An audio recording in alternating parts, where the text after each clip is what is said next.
오늘 본문을 통해 나눌 말씀의 제목은 나는 삶의 문제를 어떻게 바라보는가 라는 제목으로 말씀을 나누도록 하겠습니다. 오늘 본문에서 나온 요셉이라고 하면 여러분은 무엇이 떠오르시나요? 저는 성경의 인물 중 가장 좋아하는 인물을 꼽으라고 하면 주저없이 요셉이라고 말합니다. 감히 제가 요셉 같은 사람이 될 수 있다라고 하거나 제게 비슷한 면이 있어서라기보다 요셉의 전 인생에 있어 지나왔던 영화 같은 사건들을 가지고 결국 모든 것은 하나님의 계획과 섭리라고 하고 인정하는 그의 모습이 오늘날을 살아가는 우리들에게 큰 도전을 준다고 생각하기 때문입니다. 그렇지만 우리가 일반적으로 요셉을 말할 때면 어렸을 때 꿈 내용을 형들에게 이야기했다가 괴롭힘을 당하고 다른 곳으로 팔려가고 또 그 이후에도 감옥에서 꿈 해몽을 통해 어려운 시기를 극복했던 꿈꾸는 사람 요셉이라고 부르곤 합니다. 오늘 본문에서는 요셉이 당시 최강대국이었던 이집트의 총리가 된 후 아버지 야곱과 가족들과 다시 만나 이집트 땅에서 살게 되었고 또 얼마의 시간이 흘러 아버지 야곱을 만나는 장면을 보여주고 있습니다. 먼저 1절을 다시 보시면 이 일 후에라는 말로 시작되고 있습니다. 이 말은 앞에서 어떤 일이 일어났는데 그 일이 있은 후에라는 의미를 가지고 있을 것입니다. 그럼 이 일이 무슨 일인지 알기 위해 앞장인 47장을 잠시 나눠드리면 야곱이 요셉을 만나 애굽의 고생 땅에서 17년을 머물렀습니다.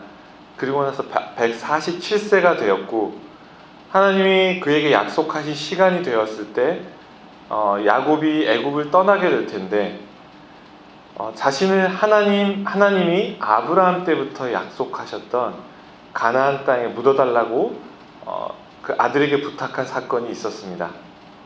따라서 이 일이 있은 후에라는 뜻이 되겠습니다.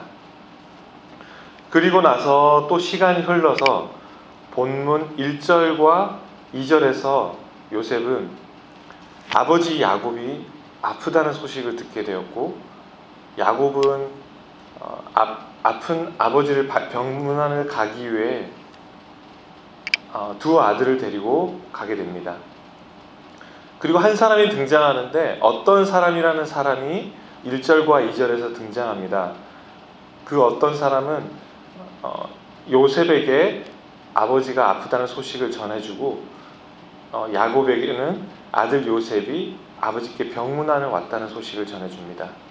그래서 요셉은 므낫세와 에브람이라는 아들들을 데리고 그들의 할아버지가 되는 야곱에게 병문안을 가게 되는 모습인데 이런 모습은 일반적인 가족들에게 있어서는 너무나 일상적이고 자연스러운 모습일 것입니다.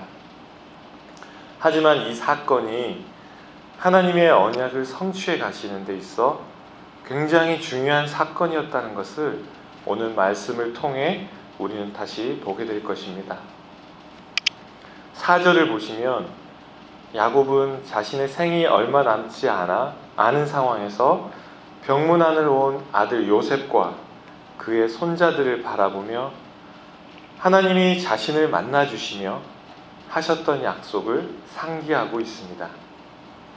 이 부분은 우리에게 굉장히 중요한 것을 알려주고 있습니다. 야곱은 어떤 사람이었습니까?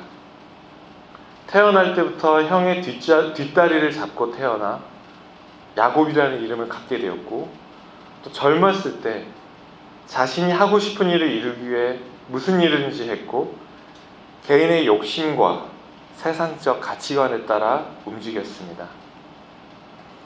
그런데 이제 인생의 끝을 향해 가고 있는 본문에서의 모습은 예전의 그 야곱의 모습과는 완전히 다른 모습을 보여주고 있는 것입니다. 다시 한번 앞장인 47장을 살펴보시면 흉년이 들어서 음식을 얻어먹기 위해 애굽에 찾아온 처지였던 야곱은 오히려 애굽 왕을 만나고 그에게 축복을 해줍니다. 생각만 해도 굉장히 황당해 보이는 이 장면이 젊은 시절의 야곱이었다면 그런 모습은 상상도 하지 못했겠지만, 이제는 삶의 방식과 가치관이 하나님의 주권으로 완전히 바뀌었기 때문에 그런 담대한 행동을 할 수 있었던 것입니다. 세상적인 권력이 두려워 엎드리거나 그것을 쫓아가는 것이 아니라 평생 동안 겪어왔던 고통스러운 과정을 통해 영적인 것의 소중함을 깨달았을 뿐만 아니라, 또한 죽었다고 생각하고 마음에 묻었던 아들 요셉을 만나는 순간 인생은 나의 계획대로 되는 것이 하나도 없다는 것을 제대로 깨달았기 때문입니다. 사람이 살아가면서 모든 일이 나의 생각과 계획대로만 된다면 누가 인생에서 실패하고 힘든 삶을 살아가겠습니까? 어쩌면 나의 계획과는 완전히 틀어져서 온갖 어려움을 겪고 그 어려움을 통과하는 그 과정을 돌아봤을 때 나의 계획대로 되었다면 오히려 더 어렵고 더 수렁 같은 상황에 빠졌을 수도 있었음을 깨닫고 안도하시는 분도 계실 수 있을 것입니다. 그런 차원에서 보면 기도했음에도 불구하고 응답되지 않은 것들이 훗날 다시 돌아보았을 때 하나님의 계획이라는 큰 그림 안에서 오히려 감사한 기도 응답이 되기도 하는 것입니다. 우리 치노밸리 아름다운 교회 2022년도 표가 기대하며 기도하고 기다리자입니다.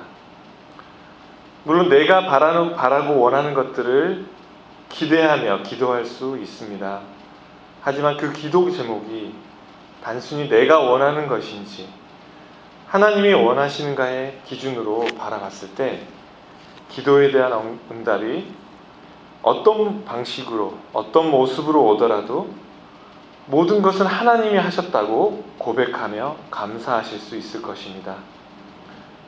왜냐하면 내가 기도하는 것이 맞는 것이 아니라 내가 어떻게 기도하든 하나님께서 하시는 일이 맞기 때문입니다. 다시 본문으로 돌아와 4절을 보시면 하나님의 약속을 상기하고 있는 야곱의 말을 통해 사람의 인생은 하나님의 계획대로 가는 것이다 라는 것을 이미 깨달았습니다. 이런 사람을 우리는 영적으로 성숙한 사람이라고 부릅니다. 세상 사람들은 자신의 지혜를 믿고 문제가 생기면 자신이 가지고 있는 물질이나 인맥을 통해 해결하려고 하며 더 많은 물질을 있는 곳을 찾아가지만, 이처럼 영적으로 성숙한 사람은 그런 것과는 다른 것들로 영적 싸움에 맞섭니다. 그것은 바로 순종입니다. 자신에게 병문안을 온 요셉에게 야곱은 인생에서 가장 어려운 시절에 자신을 찾아오신 하나님이 어떤 약속을 해주셨는지 아들 요셉에게 말해주면서 인생은 내 계획대로 되는 것이 하나도 없다, 즉 하나님의 인도하심과 순종을 가르치고 있는 것입니다. 요셉은 애굽의 총리가 된 뒤에도 요셉은 애굽의 총리가 된 뒤 애굽인의 딸과 결혼하여 자녀를 낳았습니다. 따라서 야곱을 병문안 가기 위해 데리고 갔던 두 아들 에브라임과 므낫세도 그들 중 두 아들이었던 것입니다.